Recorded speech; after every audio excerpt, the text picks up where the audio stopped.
ഭയങ്കര മിറാക്കിളായിട്ടാണ് എനിക്കത് തോന്നിയത്. ആ രാത്രി 12:40 ഞാൻ ഫോൺ എടുത്തില്ല, അല്ലെങ്കിൽ ആ ഫോൺ എടുത്തൊന്നും നോക്കിയില്ലെങ്കിൽ ആ കമന്റ് ഞാൻ ഒരിക്കലും കാണില്ല. മീൻസ് രാവിലെ ഞാൻ കാണും. ചിലപ്പോൾ എന്തെങ്കിലും ഒരു ദുർബലമായിട്ടുള്ളെങ്കിൽ അതിൻ്റെ മാനസികാവസ്ഥയിൽ അത് എന്തെങ്കിലും ചെയ്തു പോയിരുന്നെങ്കിൽ, അപ്പോൾ എനിക്ക് ആ നോക്കാൻ തോന്നിയതും ആ ഫോൺ എടുത്ത് നോക്കാൻ തോന്നിയതും പെട്ടെന്ന് തന്നെ എൻ്റെ ഫോൺ നമ്പർ കൈമാറാൻ കഴിഞ്ഞതും കൊണ്ട് അത് ലൈഫിലേക്ക് തിരിച്ചു വന്നു എന്ന് തന്നെയാണ് ഞാൻ വിശ്വസിക്കുന്നത്. ആ കുട്ടിയും അങ്ങനെ തന്നെയാണ് വിശ്വസിക്കുന്നത് കേട്ടോ. അപ്പോൾ അങ്ങനെ ആ കുട്ടി എന്നോട് വിളിച്ച് സംസാരിച്ചു. കുട്ടി എന്ന് എല്ലാവർക്കും വിളിക്കാൻ കഴിയുമെന്ന് എനിക്കറിയില്ല, പക്ഷെ എനിക്ക് വിളിക്കാൻ കഴിയും. 30 വയസ്സ് ഉണ്ടായിരുന്നു അന്ന്. അതിന് 30ാമത്തെ വയസ്സാണെന്നാണ് പറഞ്ഞത്. പക്ഷേ 30ാമത്തെ വയസ്സെന്നൊക്കെ കേൾക്കുമ്പോൾ നമ്മൾ നല്ല മെച്യൂരിറ്റിയാണ് നമുക്ക് ഫീൽ ചെയ്യേണ്ടത്. പക്ഷേ കുട്ടി ടീച്ചറാണ്, അദ്ദേഹം കുട്ടിയല്ല ടീച്ചറാണ്.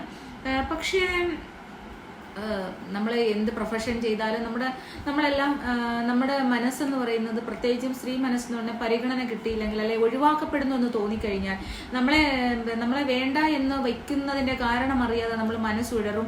പെട്ടെന്ന് നമ്മൾ എന്താണ് ചെയ്യേണ്ടത്, നമ്മൾ എന്ത് കടുങ്കയും ചെയ്തു പോകുന്ന ഒരു സാഹചര്യമാണ് പ്രത്യേകിച്ച് പെൺകുട്ടികൾക്ക്. അതുകൊണ്ടാണ് ഞാൻ ആ കുട്ടി എന്ന് പറയുന്നത് തന്നെ. അപ്പോൾ അതല്ലൊരു മെച്യൂരിറ്റി, അത് അത്ര എങ്ങനെ തിങ്ക് ചെയ്യാൻ കഴിവുണ്ടായിരുന്നെങ്കിൽ ആ കുട്ടി ഒരിക്കലും സൂയിസൈഡ് ചെയ്യാൻ അറ്റംപ്റ്റ് ചെയ്യില്ലായിരുന്നു. പക്ഷേ എന്തായാലും അത് ലൈഫിലേക്ക് തിരിച്ചു വന്നു. ഞാനപ്പോൾ അതിനോട് സമാധാനപ്പെട്ട് കാര്യങ്ങളൊക്കെ സംസാരിച്ചു. അപ്പോൾ ഞാൻ ലാസ്റ്റ് വന്നിട്ട് അത് ഭയങ്കര കൂളായി. എന്നോട് സംസാരിച്ച് കഴിഞ്ഞപ്പോഴത്തേക്ക് അത് ഭയങ്കര റിലീഫായി. 1 മണിക്കൂർ കൂടുതൽ, 1.5 മണിക്കൂറോളം ഞാൻ അതിനോട് സംസാരിച്ചു ആ രാത്രി. അതിനെ തിരികെ ലൈഫിലേക്ക് കൊണ്ടുവരിക. കാരണം ഞാൻ ഭയന്നു, ഞാൻ പേടിച്ചു. പക്ഷെ എന്നിട്ടും ഞാൻ കിടന്നിട്ട് ഞാൻ ഉറങ്ങിയിട്ടില്ല. കാരണം എനിക്ക് പിന്നെയും അത് റിലീഫ് ആയോ എന്നുള്ളത് സംശയമായിരുന്നു. നാളെ രാവിലെ അതെന്നെ വിളിച്ചെങ്കിൽ മാത്രമായിരുന്നു എനിക്ക് പിന്നീട് സമാധാനം.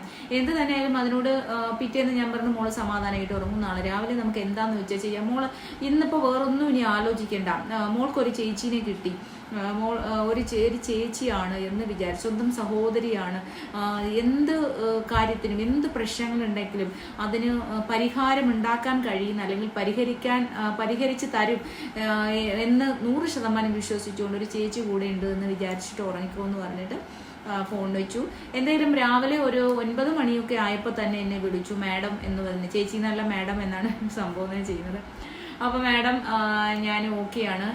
ഞാൻ പറഞ്ഞു, മോള് ഞാൻ ഓഫീസിൽ പോയിട്ട് വരട്ടെ, എനിക്കൊന്ന് കോടതിയുണ്ട്, ഞാൻ കോടതിയിൽ പോയിട്ട് വരട്ടെ, വന്നിട്ട് എന്നെ വിളിക്കണം 3 മണിയാകുമ്പം. അതുവരെ ടെൻഷനൊന്നും ഇല്ലാണ്ട് ഒന്നിൽ വീട്ടിലിരിക്കുക, അല്ലെങ്കിൽ കുട്ടികളെ പോയി പഠിപ്പിക്കൂ എന്നൊക്കെ പറഞ്ഞു. എന്തെങ്കിലും ഒരു 3:30 ആയപ്പോഴത്തേക്ക് അതെന്നെ വിളിച്ചിട്ട് ഞാൻ ചോദിച്ചു, എന്താണ് തീരുമാനം, മോൾ എന്താണ് തീരുമാനിച്ചത് എന്ന് പറഞ്ഞ് കുറേ നേരം സംസാരിച്ചു. ഞാൻ പറഞ്ഞു, ഇനിയിപ്പോൾ ഒരു സന്ധ്യയാകുമ്പോൾ വിളിക്കുക എന്ന് പറഞ്ഞു. അങ്ങനെ പിന്നെ 7 മണി, ഒരു 8 മണിയൊക്കെ ആകുമ്പോൾ ഞാൻ പറഞ്ഞു, ഫുഡൊക്കെ രാത്രിയിൽ നൈറ്റിലെ ഫുഡൊക്കെ കഴിച്ചിട്ട് റൂമിൽ കയറിയിട്ട് എന്നെ വിളിക്കണം. അപ്പോൾ റൂമിൽ കയറിയിട്ട് അതെന്നെ വിളിച്ചു, സംസാരിച്ചു.